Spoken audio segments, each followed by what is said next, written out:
I'm announcing another historic commitment. The United States is buying another 500 million doses of Pfizer to donate to low and middle-income countries around the world. The U.S. president offering global help to fight the pandemic as the COVID-19 death toll surges past 4.5 million worldwide. Hello, I'm Arend Naidu, and this is The Heat.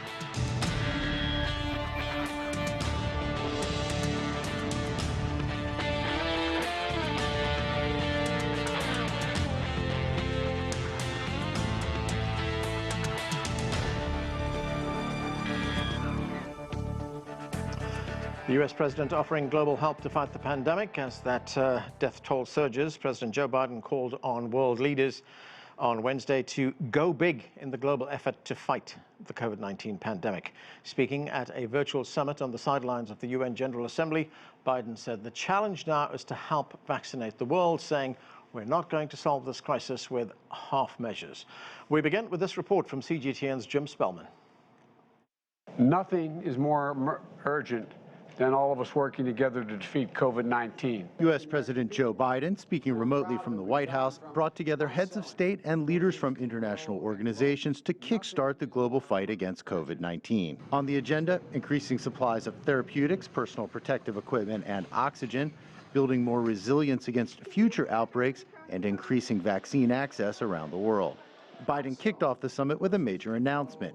The U.S. will purchase an additional 500 million doses of Pfizer's COVID-19 vaccine to donate to low and middle-income countries over the next year. It brings our total commitment of donated vaccines to over 1.1 billion vaccines to be donated. Put another way, for every one shot we've administered to date in America, we have now committed to do 3 shots to the rest of the world. Vaccinate the world! Free the vaccine! Vaccinate the world! The summit comes as the U.S. and other wealthy countries are facing criticism for not doing enough to help poorer countries. A majority of the wealthier world vaccinated. Over 90% of Africans still waiting for the first dose. This is a moral indictment of the state of our world. It is an obscenity. We passed the science test, but we are getting an F in ethics. To help boost that failing grade, Biden announced a new partnership aimed at helping the flow of vaccines. He called the current situation, quote, an all-hands-on-deck crisis. That's why today we're launching the EU-US vaccine partnership to work more closely together and with our partners and expanding global vaccination. The U.S. commitment to send more vaccine doses to poorer countries is welcome news. But the bulk of those doses won't begin shipping until January, and some of those doses won't arrive for a year. A long time to wait for communities suffering today. Jim Spellman, CGTN, Bethesda, Maryland. We have a lot to discuss. Let's bring in our panel. Joining us from Los Angeles is from North Carolina is Dr. Krishna Udayakumar. He is the director of the Duke Global Health Innovation Center. In New York is Hilary Brueck. She is the health and science correspondent for Insider. Out of Ann Arbor, Michigan, Gabriel Ehrlich is the Director of Research Seminar in Quantitative Economics at the University of Michigan. And from Los Angeles is Dr. Ravina Kullar. She is a global infectious diseases expert and epidemiologist. And a warm welcome to all of you. Krishna Udayakumar, let me start with you, and let's look at the situation in the United States right now. A third of adults in the United States remain unvaccinated. That is despite the fact that there is wide availability of the vaccine right now all over the country.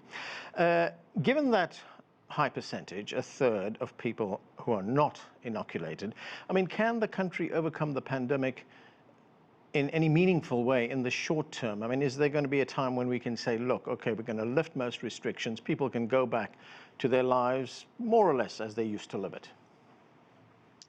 Yeah, in the U.S., I think we're still in a troubled situation in the short term, that we've seen several waves now, with this most recent one caused by the Delta variant that's been quite severe. If you look now, we're still averaging over 130 cases a day. We're averaging 2,000 deaths a day over the last week or more, which is tragic. And that's something that we have a solution to, which is stronger vaccinations. We have rolled out vaccinations around the U.S. We've pushed them out in every way that is possible in terms of supply. We have worked quite a bit on ensuring that there is growing confidence. There's now FDA approval of the Pfizer-BioNTech vaccine. We are soon, I believe, to get authorization to start using on younger kids, probably in the next 2 months. And the thing that may make a difference is we've started to see after approval that there are now growing mandates. If you want to go back to work, if you want to be in a healthcare setting, we're starting to see employers and event organizers making sure that they are mandating vaccinations. And that, I think, will help to move the needle a bit more. But we clearly have a ways to go before we reach anything close to vaccine-mediated herd immunity. Would you hazard a guess, Krishna, on when we could see that? I don't know that we're ever going to see something like that in the U.S. I think there's a question as to what is the end game, and the end game may be that in addition to vaccines, we need to develop more effective therapeutics, many of which are under development now, and so that we'll have better therapies to offer, especially early in disease, so that we can start to avoid even more of the hospitalizations and deaths. And eventually we may see this become endemic, but without anywhere near the severity of illness and outcomes that we're seeing now. Hilary Brueck, President Biden, as we just heard in our report there, says he wants to donate another 500 million doses of vaccine to other countries. That would bring the total U.S. Donations from the United States to 1.1 billion doses. That's a big number, but the Director General of the World Health Organization says, despite that, there are still roadblocks. Let's listen to part of what he had to say. So far, COVAX has shipped more than 260 million doses to 141 countries. But as you know, COVAX has also faced several challenges, with manufacturers prioritizing bilateral deals and many high-income countries tying up the global supply of vaccines. So, Hilary, what is going on here? I mean, is there still vaccine hoarding going on? What's causing these roadblocks? Yeah, I think it's a little bit of that, and also a little bit of, as we saw in India earlier this year, a lot of vaccine that was supposed to be produced there for the COVAX initiative to ship vaccines around the world was also delayed. So there's been a lot of delay. As you heard there, the U.S. had already promised 500 million doses around the world, and only 160 of those have gone out. So, 1.1 billion sounds great, but we have to remember there are 7.8 billion people in the world, and it's still a drop in the ocean, as one expert said on Twitter today. Gabriel Ehrlich, great to have you with us on the show. If we look at the restrictions that are enforced in the United States right now, it's a bit of a patchwork of restrictions all over the country. Different states have imposed different kinds of restrictions. We have this pandemic, which is well into the second year. Well, in fact, will be 2 years very soon. What impact has it had? And we know it's had a big impact on people's lifestyles, but what impact has it had on the country's economy, especially things like consumer spending and industrial output? So, thanks for having me. I think it's a very important question. A point that I've made on several occasions is it's not just about the restrictions that the government imposes. Even if the government wasn't imposing any restrictions, we would still expect consumers to be cautious about engaging in some of the activities that they used to engage in the face of COVID-19. And you can see that, in my opinion, in the data. I don't want to say that the government restrictions have no effect, but my personal opinion and my judgment from the data is that government restrictions actually have less effect than private precautions on the economy. So what kind of impact is it having generally across the economy? I mean, we're still getting predictions that this economy will grow at a significant rate this year. That's right. So certainly, it now appears that the Delta wave of the pandemic is going to defer some of the economic growth we had been hoping for in the back half of this year into 2022. From an economic standpoint, something that we've noticed is that each successive wave of the pandemic appears to have a smaller economic effect, at least in the data that we've seen so far. Certainly, one of the main effects that we're seeing right now is actually on inflation. It's easy to forget, but early in the pandemic, the pandemic actually caused inflation to fall as gas prices plunged. This year, the pandemic is causing supply chain disruptions throughout the economy, in the auto sector, in the residential construction sector, in the travel industry, and in shipping and trucking. So, that's something that we're watching closely right now. One of the important points that I like to emphasize is that I believe that the high inflation we're seeing right now is likely to prove transitory as those supply chain disruptions start to dissipate. Okay, Ravina Kullar, great to have you with us on the show as well. Welcome to the show. The goal is to eradicate the virus through vaccinations, but we're still seeing a lot of resistance. President Biden, however, says there's an additional problem. There's a logistical challenge. Let's listen to what he had to say. We also know from experience that getting those vaccines into people's arms may be the hardest logistical challenge we've faced. So, Ravina, what is the logistical challenge? Because if we look at the availability of vaccines around the country, they seem to be there. All you have to do is, make a reservation or and go to a pharmacy and you can get a vaccine. So what are the logistical challenges that the president is talking about? Yeah, thank you for having me on. I think that a lot of the American people have distrust in the government. And I think that's some of the logistical challenges that we're facing here, is that there just are, the American people just do not want to get vaccinated. There's a big population which do not trust the data, which still are waiting for more data to come out to show that they are safe and effective.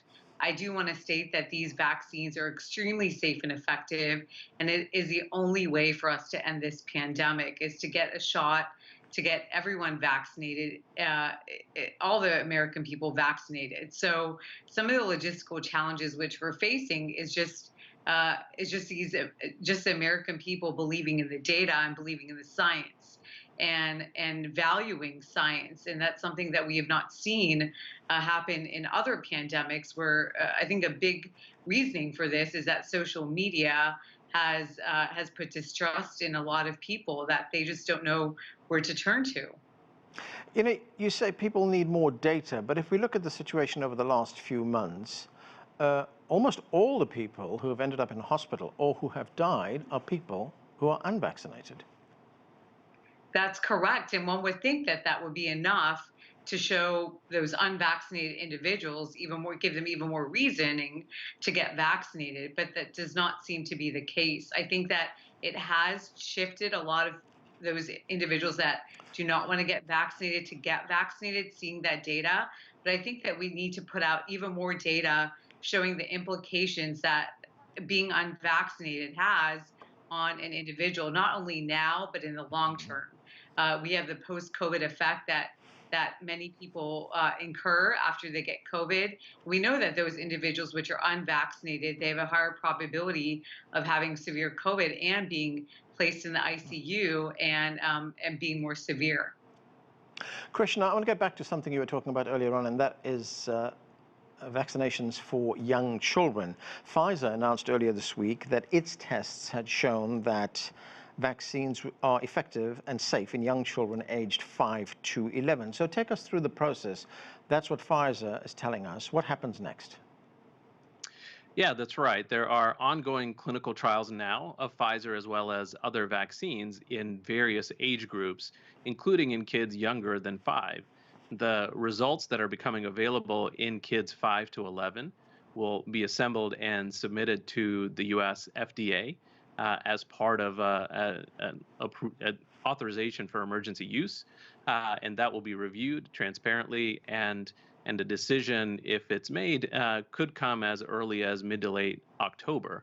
I think the regulators have been working hand in hand with the manufacturers to make sure that the trials were designed in a way to answer the critical questions and have the power to allow us to get a good sense of both the efficacy as well as some early safety signals.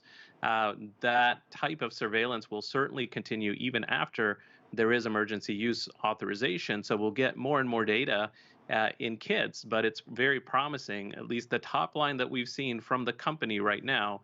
But we should emphasize we have not seen the actual data yet. So, Krishna, what kind of impact will vaccines for children, the group that we're talking about, 5 to 11 years old, have on the overall number of cases? Because at present, children are heavily impacted by the Delta variant. Just last week, we had 226,000 cases. Yes, I think it will be one more step in our pathway to ending the acute phase of this pandemic in the US and around the world.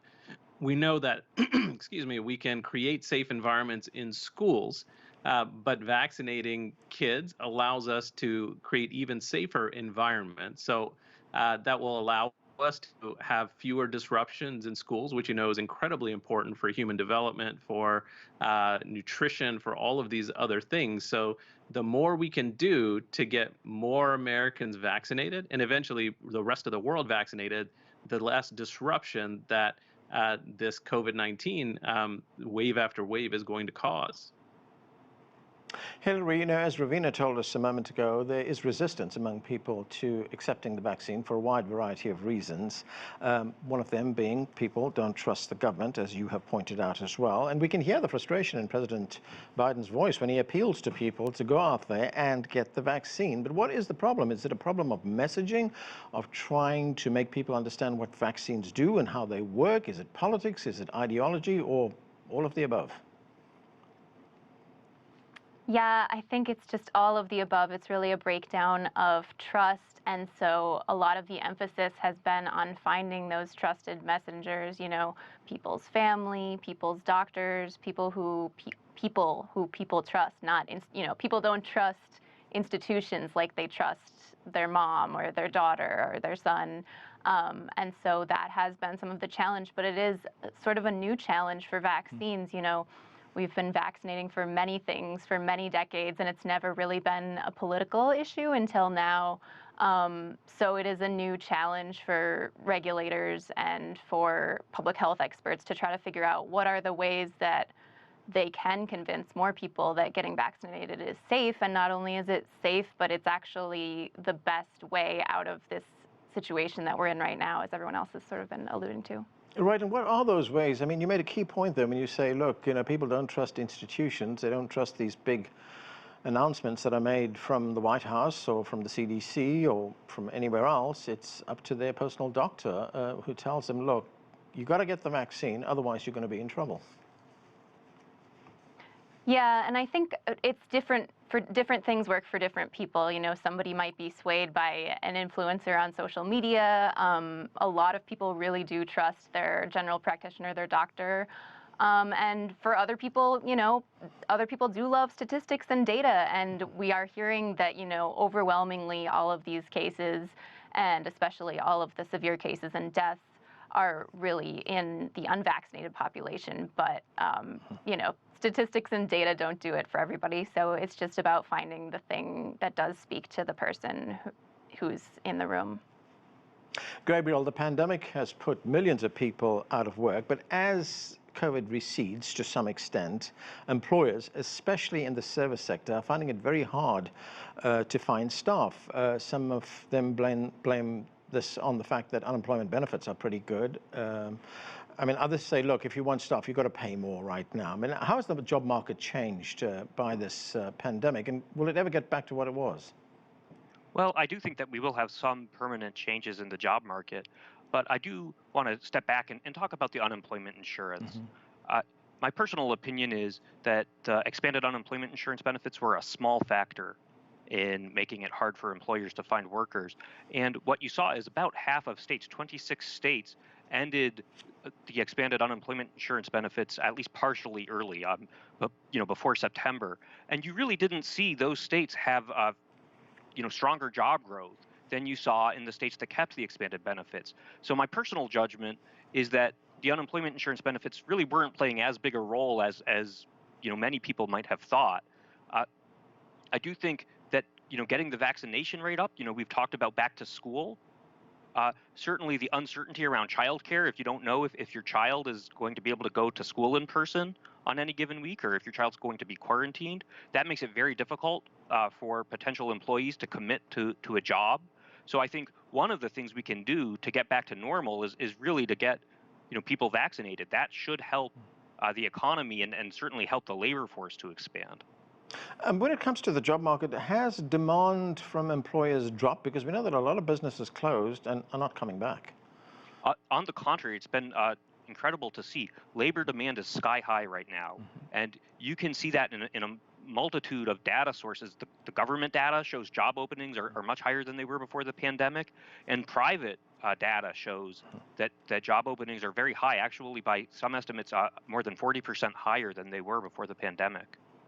And that's one reason that employers are having so much trouble filling jobs, is that, there's a lot of competition right now. Ravina, the lay public, and I include myself in that group, is learning so much about this pandemic. As you know, over the past few months, researchers are now talking about something called hybrid immunity, which they say can be a game changer in fighting the pandemic. Firstly, let me ask you, what is hybrid immunity?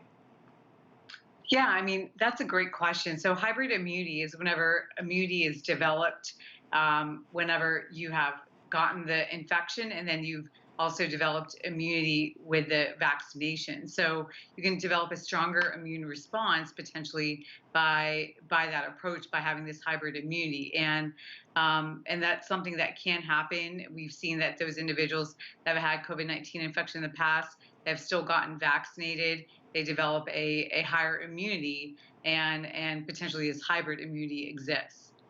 So is there enough data out there right now to tell us that this works for sure? We don't know yet. We do need to see more data. And I think these real world studies, which are being conducted, they're going to help answer these questions as to exactly what immunity looks like. We know that immunity is such a complex picture. It's not just about antibodies. You also have your T cells that are involved, and also just your inherent immunity. So everyone responds very differently to the vaccine, to getting the virus. And so everyone's immunity differs, and I think we will see what the data looks like to see what this hybrid immunity evolves into. There are also some reports that say that this kind of hybrid treatment that we're talking about, hybrid vaccines, could be more effective against the variants that we've been seeing. What can you tell us about that?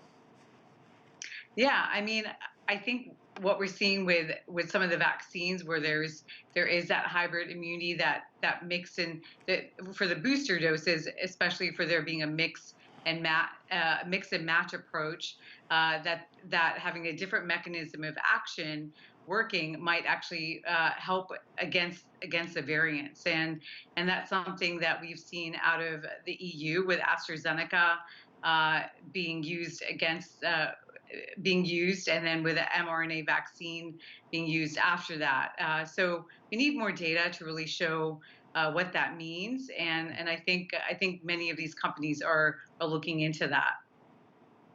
Krishna, there are a group of researchers who are advising the CDC, and that group is known as the COVID-19 Scenario Modeling Hub. They say that the Delta surge in the country appears to be peaking nationally, and that the number of deaths will decline steadily through the spring. It's the Northern Hemisphere spring, of course.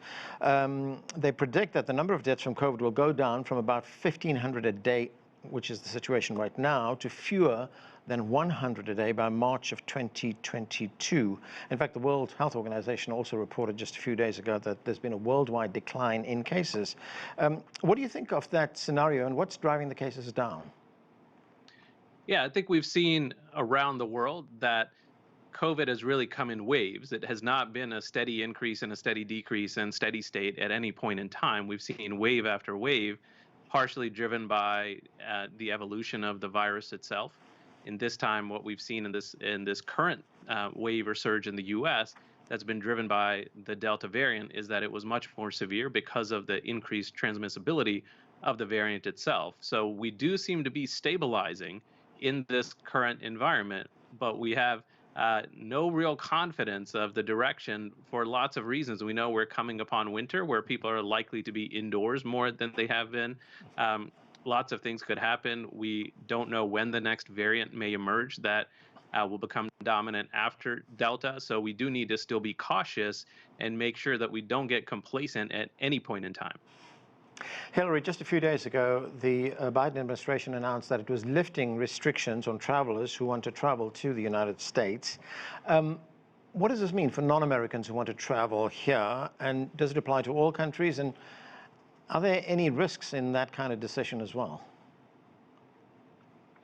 Yeah, so I believe it was just a few countries. I know the UK and a few others, but it's tough to say what kind of impact this will really have. Again, as we've been talking about all evening, there are a lot of unvaccinated people here in the US, and so more mixing of people from other places could potentially introduce new variants, although the Delta variant at this point is so prevalent that it's hard to know if there would be anything that would supersede it, but I guess we'll have to wait and see. But I think the situation at this point, so many people who are traveling are vaccinated, they are masked, and so, individuals, of course, have different levels of vaccine-induced immunity, but I think over time it will become a less risky endeavor.